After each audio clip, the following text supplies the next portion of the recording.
All right, today reading and reviewing an article from the Chronicle of Higher Education. 3 ways colleges suppress a diversity of viewpoints. I actually had a couple of articles on the Kavanaugh thing I wanted to maybe look at, but I felt like I just can't handle any more Kavanaugh nonsense. So we're doing this instead.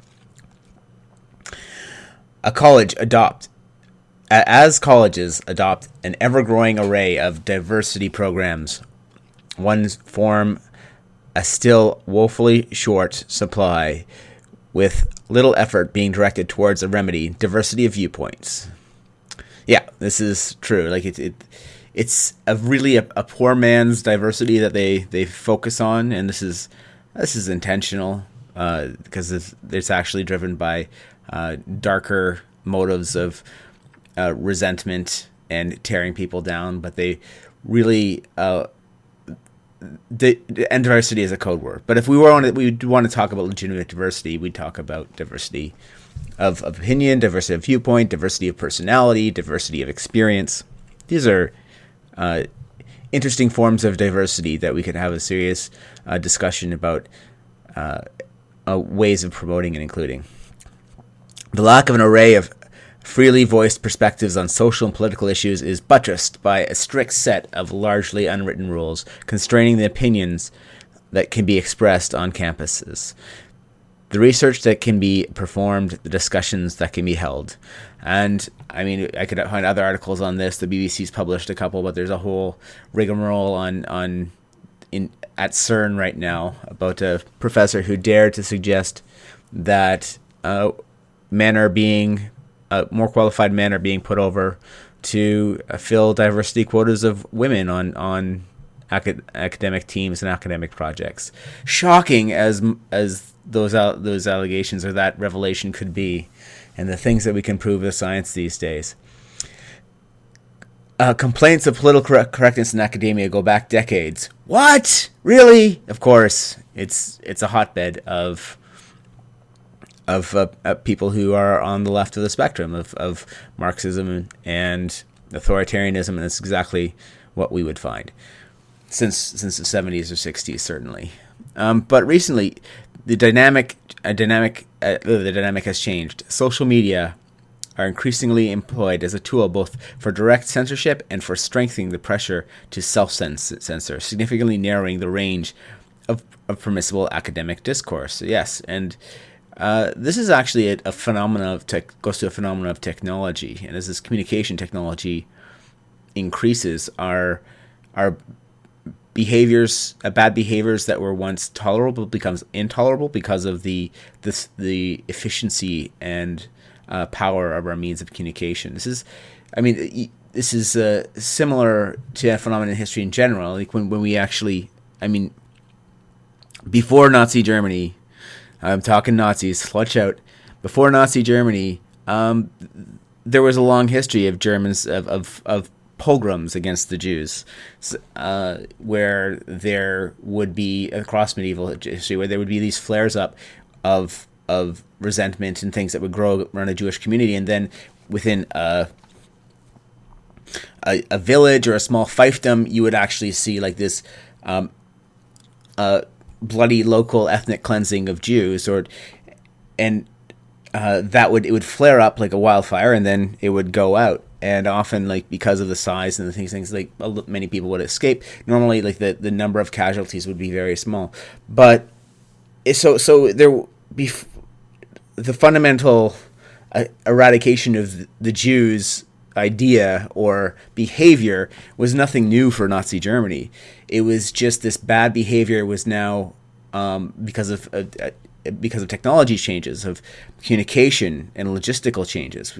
You could have the Holocaust was a pogrom with IBM computers. That's the fundamental thing. So you had this bad behavior for centuries, but it would flare up and burn itself out. It would be relatively a small problem. But once you create technology that enhances the power of people, well, then with more power comes more responsibility, and we have to then look at these social behaviors that were once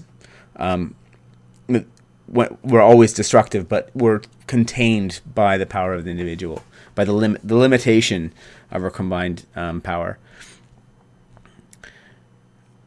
And I think a similar thing can be said with social media now. Like we and our algorithmic tools of communication. We had this sort of a tolerable level of PC censorship, but now the possibility for censorship is so much higher, given the power and state of communicating of computers' communications and search algorithms. The problem, of course, is not the very existence of social media. Yeah, of course, it's not the tools, but the people who use it. The problem, of course, is not the very existence of social media, but rather when pressured by social media mobs or in-person mobs convened by social media, colleges and academic journals often fail to practice what they preach. Academic freedom exists and needs protection precisely because they are opinions that can both generate offense and have value. This does not mean that all offensive ideas have value, but it does mean that the value of an idea cannot be judged solely on the basis of whether it offends. I don't know. All offensive ideas have value. I mean, it's implying there's an implied value hierarchy there, right? So really, the value of anything is determined by the game that you're playing. So in most contexts, most ideas have value. I think the idea of like a zero value idea is probably minimal. Well, yeah, I guess there's going to be, in any system, there's going to be a lot of ideas that are just useless. But for the most part, I think all ideas have intrinsic value, and or we should at least treat ideas like they have some intrinsic value. And we shouldn't be so concerned about whether they're offensive or not. I don't like the ground that's being given here. What are some of the features of the socio-political lens that circumscribes academic discourse? 1. The belief that disparate outcomes across groups can be due only to discrimination, a view that is pervasive in the social sciences in particular. This is an ideology that has been behind the scenes has been groomed and culcated in by postmodern neo-Marxists. This is the fact that this idea is there is the result of years of grooming the discipline and selecting people within a specific ideological cabal. This closes the doors to discussions of whether factors such as preference or with respect to gender biology may play a role. Examples include in 2017 decision of 2 mathematical journals to backtrack after initially accepting a paper on the greater male variability hypothesis, which asserts that men are representative amongst both geniuses and people with very low intelligence.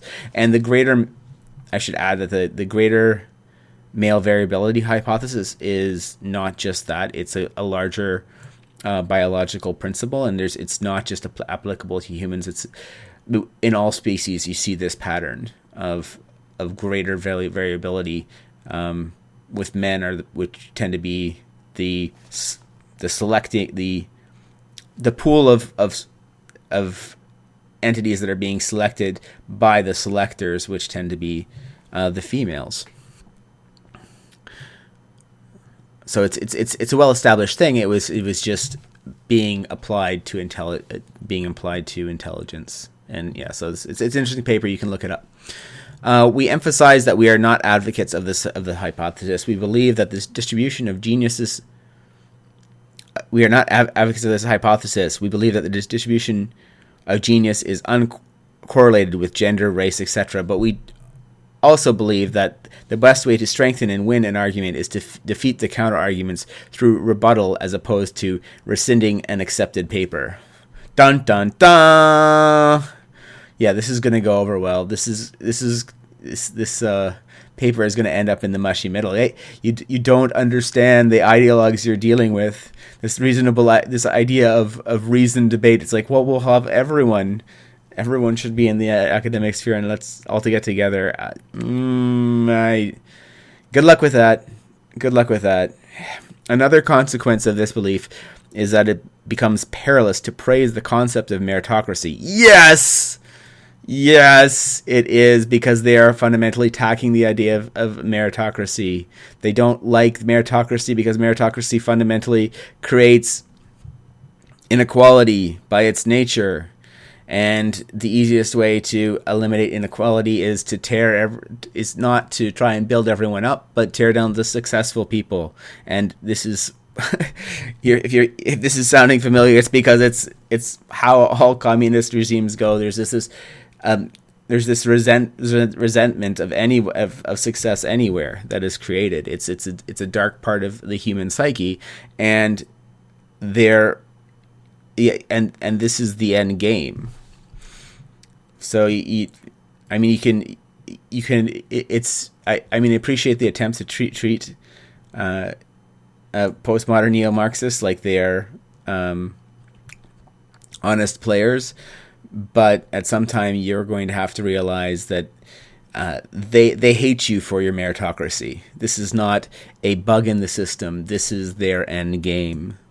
Because meritocracy is deemed as an unachievable myth in light of persistent prejudices in American society, a few years ago, the University of California system published a document on microaggressions. In a section titled Myth of Meritocracy, one of the supposed offensive remarks listed was, "I believe the most qualified person should get the job."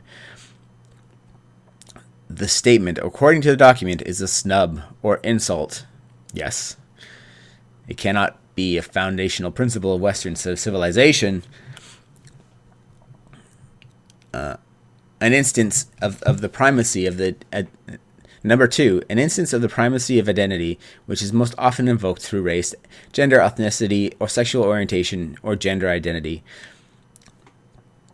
And this is, again, this is these things go hand in hand, and this is like the whole idea of the primacy of identity is because it's a replacement for, it's a value hierarchy that's going to be replacing meritocracy.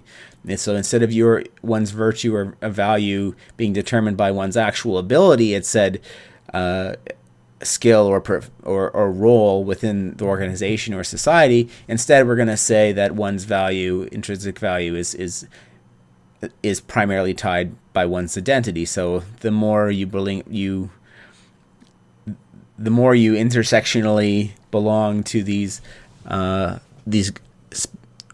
precious or valued identity groups, the more individual value one attains. The view highlights shared characteristics and experiences within identity groups, reducing the opportunities to explore commonalities across groups. Shocking! Yeah, and that's exactly what it's doing. It's emphasizing communal identities over individual identities. It's actually very damaging to the human psyches, and it's very damaging to society, and we are jumping in full bore. It's good that people are sort of waking up and posting this sort of thing, though. So, let's not be too hard at them because they're not woke enough. This is reflected in, among other examples, identity groups, focused study, student housing, student orientation, and commencement ceremonies. This also makes it difficult to offer a well-meaning critique of proposed new identity-focused diversity programs without being accused of harboring bias, which is probably why such programs have mushroomed in recent years. Yeah, and you're not really calling this out. So you have like black-only commencement ceremonies and black-only housing, or LGBTQ whatever, exclusive housing, segregated housing. So you actually have all these groups segregated, and no one can say anything about it, because if you do, then you're a racist, sexist, Islamophobe, whatever.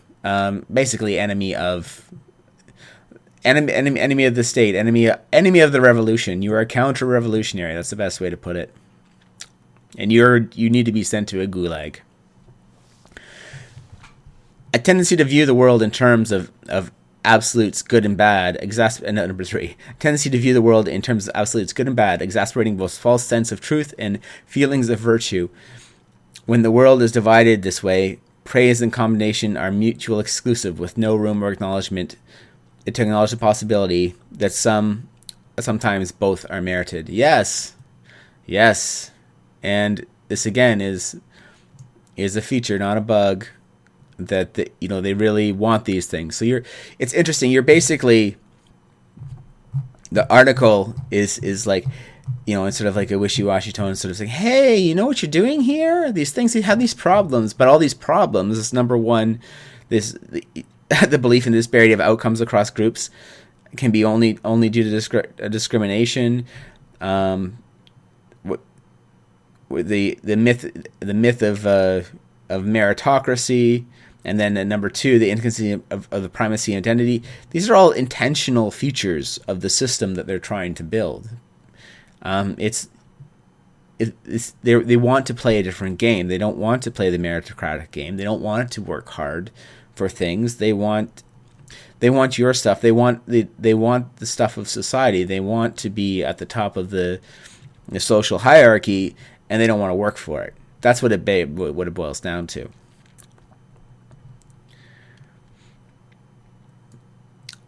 It's fundamentally a philosophy of resentment. This explains why, for instance, it's becoming unacceptable on campuses to say that the country's founders were both visionary for inciting freedom of speech, religion, press, and terribly flawed for their participation in slavery and other grievous wrongs. Have to make a confession. I, too, am terribly flawed, as is every human being on the planet. And you're not going to ever transcend your terrible flawedness. We constantly are going to be having to struggle with it. So this idea, so the problem that they're saying here is like, and I'm acknowledging that these situations are complexity, but this kind of ideology that you're fighting against, one of its selling features is the fact that you can simplify the world into right and wrong, and surprisingly, you're going to find that that you and yours are always in the right, and the people standing your way are always in the wrong. So this is exactly the system that they're trying to set up. With this in mind, the sins of the founders preclude finding inspiration in anything else they did or said. As a result, even though Thomas Jefferson found the University of Virginia, he can no longer be quoted there without controversy. And again, this is, I mean, bless their hearts, whoever wrote this article. Bless your hearts. Bless your hearts. Who is this again? This is John Vilsonator and Elena Redstone Akresh. Bless your hearts. Bless your hearts. But yeah, you're not up to date with the program here. The whole point is that you can turn this on anyone throughout history, and they want to destroy history. They want it. It's fundamentally problematic that a white man in history was ever good, ever did anything good, ever. Right? It goes against the narrative. So that's why you have to find something, anything, any reason to justify taking out Thomas Jefferson and everyone else, because they have to be bad. You have, in order to justify the revolution, the world has to be horribly flawed, and it has always had to been worse by now, and the way it has been worse is that there were people of a certain color, or people of a certain gender, or something in charge, oppressing other people, and that's the only explanation for anything. So I mean, you said it in other places, but the big point here, the reason for doing that is that they want to memory hold the history, and certainly any sort of complexity or nuance in the history has to be erased with it.